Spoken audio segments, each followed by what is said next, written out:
Quand les étudiants et les lycéens manifestent, on entend souvent dire que c'est juste pour sécher les cours. Depuis le 15 février, collégiens, lycéens et étudiants se rassemblent à Paris chaque vendredi après-midi et réclament la déclaration de l'urgence climatique. Partout dans le monde, le mouvement Youth for Climate se structure. À Brest, Théo Sévaère et Étienne Chastel préparent la journée de mobilisation du 15 mars. Mais qu'est-ce qui les pousse à sécher les cours ? L'avenir, dans ma tête, je projette l'avenir en fonction de ce que je sais sur ce qui est en train de se passer dans le climat. Je vois les choses vraiment possiblement très sombres si on fait rien. Donc c'est une motivation très forte, ça, parce que du coup c'est un peu de la peur, de la catastrophe, et du coup c'est aussi un moteur d'action, quoi. Et c'est pour cela qu'on décide de faire grève, même de montrer qu'on est prêt à rater des cours, qu'on est prêt à sacrifier une part de notre avenir pour l'avenir climatique. Ok, mais bon, pour le moment, on peut pas dire que le mouvement des étudiants pour le climat soit en passe de faire vraiment trembler le gouvernement. En témoigne ce tweet posté par le ministre de la Transition écologique et solidaire François de Rugy le 16 février dernier.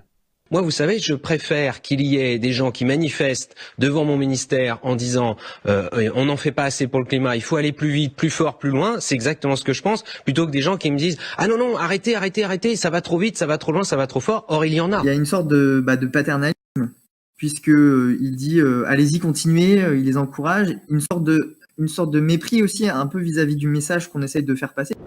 François de Rugy et le gouvernement jouent ainsi une stratégie en tentant d'assimiler un mouvement qui remet en cause le fondement de leur politique. La mobilisation lycéenne et étudiante pour l'enjeu écologique va au-delà de leurs études. Pourtant, ces mouvements n'ont pas toujours eu une telle propension pour militer pour des causes qui dépassent les questions éducatives. En gros, on date les premières manifestations étudiantes au Moyen-Âge. Mais le mouvement étudiant contemporain, tel qu'on le connaît aujourd'hui, se structure à partir de la deuxième moitié du XIXe siècle. Dans les années 1950, se développent des mouvements étudiants pour contester les crédits budgétaires jugés insuffisants. Mais les premières questions de société qui se posent au mouvement étudiant apparaissent avec la guerre d'Algérie. C'est en 1956 que l'UNEF, l'Union nationale des étudiants de France, en position contre la guerre d'Algérie à partir de 1956. Mais les premières manifestations, ça va surtout être à partir de l'année 1959, où il y aura des manifestations, là encore pacifiques, contre la suppression des sursis militaires qui étaient accordés aux étudiants pour ne pas faire leur service militaire tout de suite. On retrouve dans ces mobilisations le début des thématiques écologiques, féministes et les questions autour des réformes universitaires. Dans les années 68, les mouvements étudiants sont marqués par un intérêt pour des thématiques de société qui vont au-delà des problématiques d'enseignement. Depuis, on a eu le mouvement contre Devaquet en 1986, la mobilisation contre le CIP en 1994, un début de mobilisation en 1995 contre la réforme de la sécurité sociale, en 2003 c'était contre le LMD, et en 2005 une mobilisation lycéenne contre la loi Fillon, puis en 2006 contre le CPE. Toutes ces manifestations, comment étaient-elles finalement considérées par les pouvoirs politiques et médiatiques ? C'est un peu toujours la même rengaine sur mais qui manipule ces jeunes, qui sont derrière ces jeunes. Ça contribue aussi à accréditer, forcément des jeunes ne pourraient pas manifester sans avoir réfléchi eux-mêmes et sans s'être organisés eux-mêmes pour lancer un mouvement. Sur les banderoles, on pouvait lire « Manipuler », une revendication au second degré destinée au ministre de l'Éducation qui évoquait il y a quelques jours une manipulation des élèves. Vous n'avez pas l'impression parfois d'être manipulé ?